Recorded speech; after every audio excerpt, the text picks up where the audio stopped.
I want to begin by thanking Ms. Young for taking time away from your business to be here today to testify about many of the experiences that I think millions of Americans go through in trying to keep their health care coverage. For our other witnesses, I want to say that it's no secret that Chairman Smith called you all in today to try to blame and distract from the fact that Republicans have cut health care coverage for 15 million Americans. 230 Democrats and Republicans, including 3 Republicans on this dais, voted to stop Americans' health premiums from doubling or tripling. So instead of pointing the finger at other folks, I think perhaps my Republican colleagues should look in the mirror when they talk about accessibility to health care coverage. Mr. Hemsley, I'm going to begin my questions. You announced today that you are reinvesting your profits to reduce premium increases for United patients this upcoming year in order to stave off the Republicans' failure to extend the ACA tax credits. Is that correct? Thank you for bringing that up.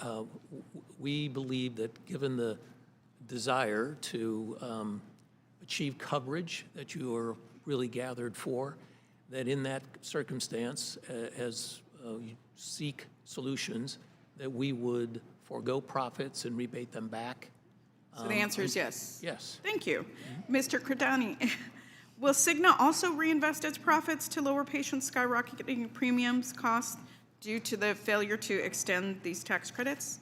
Simple yes or no will do. Congresswoman, thank you for the opportunity. Today we cover about 1% of the exchange lives, and we do not intend to make that commitment. As I noted, we've lost money every year, but 2 over the last 12 years. Okay, but Mr. Credani, respectfully, you were compensated $23.3 million last year. And what I'm seeing is perhaps the beginning of an industry-wide trend or commitment to try to ensure that patients don't go without health care. Is your answer still no? Congresswoman, we made a pledge recently to reinvent the PBM offering for the marketplace, and it's going to reduce our earnings by $500 to $600 million next year. We've made that commitment. That comes out of every executive's opportunity next year. That will affect all the lives we serve, including those on the exchange, and we estimate that it will improve costs for every individual out of pocket. So we were seeking a much more scaled solution than for just the 1%. I believe the answer is just still no.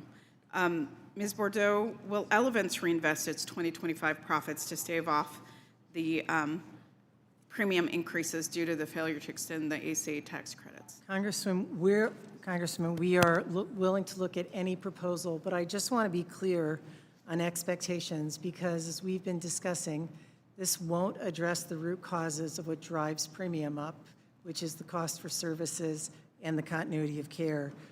We also did not make any money on the individual exchanges in 25, and we don't know how 26 will play out. So again, we want to be part of the solution, but want a meaningful long-term solution as well. Yes, but Ms. Bordeaux, isn't it true that Elevance reported a $50 billion operating revenue this past year, primarily due to Medicare Advantage? I get the exchanges maybe not so profitable, but Medicare Advantage seems to be doing pretty well for your company, and your salary you personally made about $20.5 million, and none of that can be reinvested to help patients keep their health care? Congresswoman, again, we are very interested in being part of the solution. Medicare Advantage, we also made a very minimal profit, not to the revenue you cite, and it's a highly regulated environment, very competitive.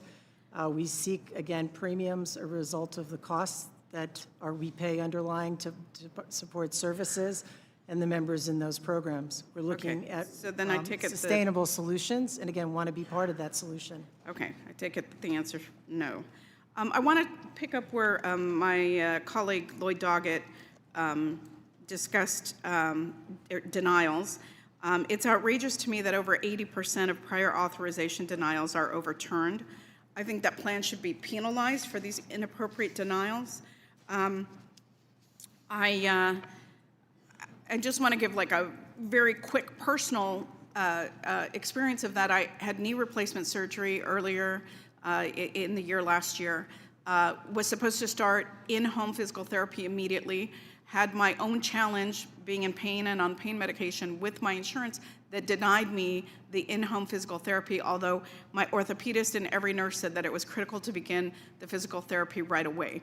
And I'm a member of Congress and was on the phone battling with my own insurance company, which, by the way, members of Congress, to dispel any belief out there that we have the best health care in the world, I buy my health care off the DC exchange.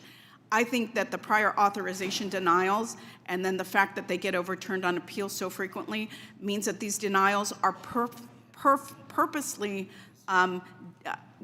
they're purposely denying claims so that they're forcing people to prolong their care, which leads to worse outcomes. And I think that that is something that we really need to address. All of you need to really help address that. And with that, I will yield back to the chairman. Thank you, Mr. Arrington. Thank you, Mr. Chairman, panelists.